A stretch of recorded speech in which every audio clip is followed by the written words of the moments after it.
आता दोन्ही पीठ इन्सर्ट करून झाले. आता आपण याच्यामध्ये रनर टाकून घेऊ. तर हे 2 रनर घेतले मी यात इन्सर्ट करण्यासाठी. रनर इन्सर्ट करताना दोन्ही पण रनर ह्याच साईडने इन्सर्ट करायचे.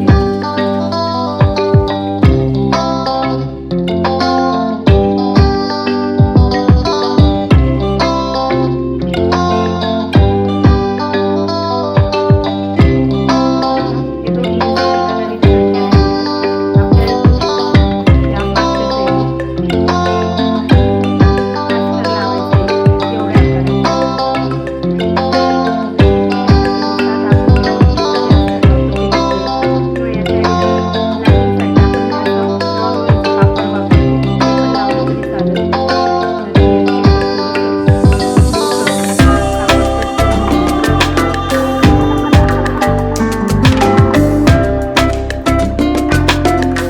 त्याच्यामध्ये जिथे आपण शिलाई जिथे कमी केला होता चारी बाजूने एक बाजूने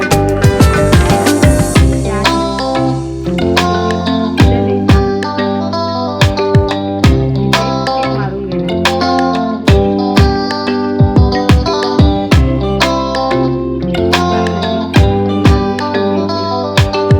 शिवताना इथे याला पायपिंग अटॅच करायची. तर त्या पायपिंगसाठी कापड लगेच अटॅच करून घेतलं तरी चालेल किंवा आधी टीप मारून आणि नंतर पायपिंग घेतली तरी चालेल. तर मी सोबतच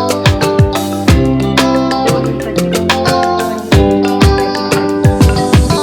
बनलेली पायपिंग काढली. नीट टाचणी हाताने फोल्ड करायचं. टीप मारून अटॅच करून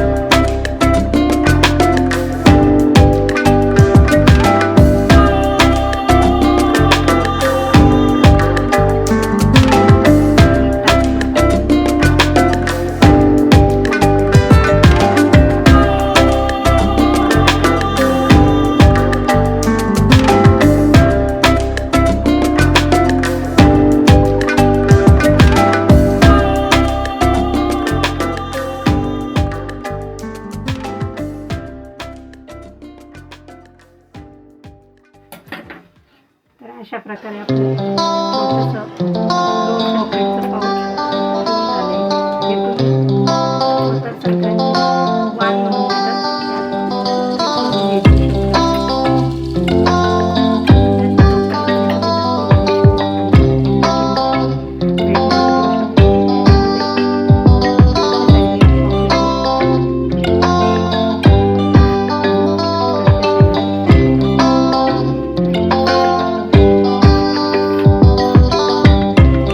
तुम्हाला आवडलं असेल तर नक्की शिवून बघा आणि माझ्या चॅनलला लाईक, शेअर आणि सबस्क्राईब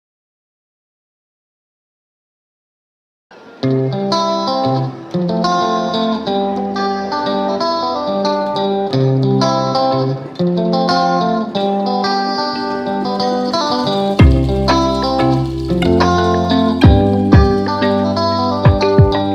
आता पाऊच बनवण्यासाठी मी हे उरलेलं प्रिंटेड पीस घेतलंय. बॅग शिवताना ते प्रिंटेड पीस उरत असतं तर त्याचा हा एक तुकडा होता. त्यापासून मी एक पाऊच बनवणार आहे. तर हे असं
अशा प्रकारे आपलं छोटंसं